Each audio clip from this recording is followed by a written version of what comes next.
Oke, selanjutnya bagaimana sih perusahaan itu agar bisa menjadi perusahaan publik? Jadi sebenarnya untuk menjadi perusahaan publik itu tidak sulit. Kenapa? Karena ada ketentuan yang harus dilalui dan syaratnya itu sudah mutlak. Untuk semua perusahaan bisa sebenarnya punya peluang untuk bisa menjadi perusahaan publik. Persyaratannya yang pertama, setiap perusahaan itu bentuknya kan perseroan terbatas kan, itu beroperasi minimal di sini, beroperasi minimal 12 bulan. Dan juga dari minimal beroperasi selama 12 bulan itu, aktiva bersih berwujudnya yang dimiliki oleh perusahaan itu minimal aktivanya sejumlah 5 miliar rupiah. Dan juga dari hasil 5 miliar tersebut, laporan keuangannya sudah diaudit dan dari hasil auditnya memperoleh opini wajar tanpa pengecualian. Selanjutnya di sini dari hasil 5 miliar rupiah dari aktiva tadi itu diperoleh dari penjualan penjualan atau transaksi operasional perusahaan itu sudah 50 juta penjualannya, saham yang dijual itu dalam suatu periode itu 50 juta. Atau di sini sahamnya itu minimal 35% dari yang diterbitkan. Mana yang lebih kecil, apakah yang 50 juta atau dengan 35%. Dan jumlah pemegang saham publik itu minimal 500 pihak. Kalau itu semua sudah dipenuhi, maka perusahaan itu bisa memperjualkan sahamnya di bursa efek. Selanjutnya, prosesnya itu seperti apa sih untuk bisa menjadi perusahaan publik? Mana ini kok nggak jalan?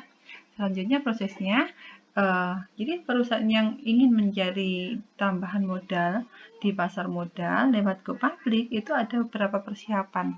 Persiapannya yaitu yang pertama ada periode penawaran umum. Periode penawaran umum itu seperti apa? Jadi untuk proses go public tadi, sumber dana yang diperoleh itu digunakan untuk pembiayaan perusahaan. Diperolehnya dari mana? Bisa dari pasar uang, itu lewat kredit bank, maupun dari pasar modal. Khusus untuk tambahan dana perusahaan yang diperoleh dari pasar modal, maka syaratnya pertama perusahaan itu harus go public, ada mengalami initial public offering. Jadi go public atau initial public offering itu merupakan kegiatan penjualan saham ataupun sekuritas perusahaan terhadap publik. Publik itu siapa? Terhadap masyarakat luas untuk pertama kali. Jadi di sini di pasar primer.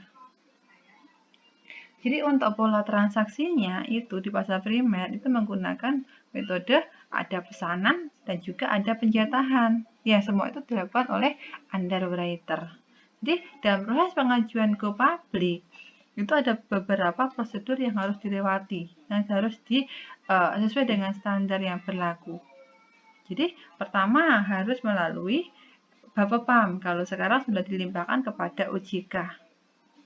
Dan prosesnya tadi secara sederhana dinyatakan sebagai kegiatan penawaran saham. Nih, pasar perdana kan, kegiatan penawaran saham atau efek yang dilakukan oleh emiten untuk bisa menjual saham kepada masyarakat dengan tata cara yang telah ditentukan oleh perusahaan, oleh peraturan pelaksananya. Jadi tahapnya pertama ada tahap yang namanya tahap persiapan. Yang kedua ada tahap yang namanya pengajuan pernyataan pendaftaran. Mana? Yang ketiga ada tahapnya itu berupa, ini kan dua tahap pendaftaran. Yang ketiga ada penjualan saham. Mana jual saham nih? Yang keempat ada pencatatan di Bursa Efek Indonesia. Jadi dari yang pertama dulu, untuk tahap pertama yaitu tahap persiapan. Siapa yang terlibat di tahap persiapan itu? Untuk tahap persiapan kan sesuai dengan SK Ketua Badan Pengawasan Modal tahun 1991 itu yang bisa melakukan penawaran umum itu hanya emiten yang telah menyampaikan pernyataan pendaftaran kepada Bapepam LK untuk bisa menjual atau menawarkan efeknya kepada masyarakat. Jadi untuk tahap pengajuan pendaftaran tadi itu yang harus dipersiapkan apa? Nih, Pertama, dari manajemen ataupun perusahaan itu harus sudah menetapkan ada perencanaan.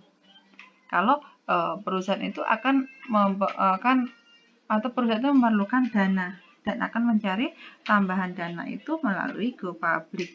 Yang kedua, dari rencana go public tadi harus meminta persetujuan kepada RUPS. Sehingga dari perencanaan tadi itu akan sangat mempengaruhi dari perubahan anggaran dan nanti harus melalui kesepakatan dari RUPS.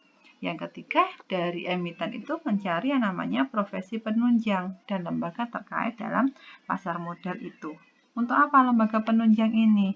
Difungsikan untuk menyiapkan kelengkapan dokumen. Yaitu siapa lembaga penunjangnya itu? Yang pertama ini, ada underwriter atau disebut dengan penjamin emisi. Penjamin emisi itu siapa? Di sini pihak yang bertindak sebagai penjamin dan membantu emiten dalam proses emisi. Lihat halaman 61. Yang kedua ada yang namanya profesi penunjang. Profesi penunjangnya siapa? Ada akuntan publik, itu yang melakukan audit terhadap laporan keuangannya. Yang kedua ada yang namanya notaris. Notaris itu siapa? Yang melakukan perubahan anggaran dasar. Yang ketiga ada yang namanya konsultan hukum. Siapa? Yang memberikan pendapat terhadap dari segi hukum terhadap hasil rapat di RUPS. Yang keempat siapa? Yang keempat itu ada yang namanya perusahaan penilai. Jadi perusahaan penilai itu fungsinya untuk menilai aset yang dimiliki oleh perusahaan. Yang aset itu muncul dalam neraca dalam laporan posisi keuangan. Yang ketiga, emiten itu profesi penunjangnya tadi ini. Yang ketiga, lembaga penunjang. Jadi lembaga penunjangnya itu ada wali amanat, ada penanggung, ada biro administrasi efek, dan juga ada tempat penitipan harta. Untuk selanjutnya, langkahnya kalau sudah menentukan lembaga penunjang, yang keempat, mempersiapkan terhadap kelengkapan dokumen. Yang kelima, ada membuat kontrak. Yang keenam, ada public expose, yaitu memberikan atau mengekspos dari hasil auditnya kepada publik, dan juga menandatangani perjanjian emisi. Selanjutnya ada penerapan obligasi, yang terakhir menyampaikan pernyataan pendaftaran ini kepada OJK. Untuk selanjutnya tahap yang kedua setelah tahap persiapan itu pengajuan pernyataan pendaftaran. Jadi dalam tahap pengajuan pernyataan pendaftaran itu semua dokumen pendukung tadi disampaikan kepada Bapepam LK. Sehingga di sini Bapepam LK mengecek, merevisi apakah dari dokumen sudah lengkap. Dokumennya apa saja ini dokumennya? Ada 9 dokumen. Lihat di halaman 62 juga. Selanjutnya yang ketiga terkait dengan tahap penawaran saham. Tahap penawaran saham nih. Jadi yang ketiga ini tahap untuk pertama kali saham itu ditawarkan kepada masyarakat investor. Jadi di sini investor yang terlibat di sini merupakan investor yang dapat membeli saham melalui agen penjual yang ditunjuk. Jadi di sini untuk masa penawarannya, tahap penawaran saham ini hanya 2-3 hari kerja. Jadi waktunya sangat terbatas sekali. Jadi tidak semua keinginan investor itu dipenuhi dalam tahap ini. Jadi misalkan saham yang dilepas di pasar perdana ini hanya 1 juta saham. Sedangkan yang diperlukan oleh investor itu 150.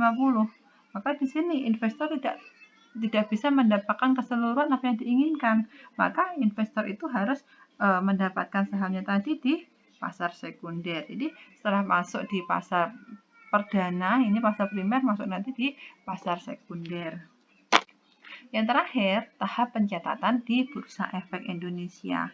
Jadi setelah semua tahap tadi dilewati dan juga setelah tahap penawaran sahamnya tadi ke bursa, ke tahap penawaran ke investor, maka investor tadi akan membawa dari sekuritasnya ke Bursa Efek Indonesia. Sedangkan uang yang diperoleh oleh emiten tadi, oleh penjamin emisi tadi diserahkan kepada emiten. Tetapi terlebih dahulu dari uangnya tadi dikurangi dengan semua biaya yang dikeluarkan untuk proses go public. Nah, sisanya itu masuk ke modal perusahaan. Itu tahap-tahapnya untuk proses go public.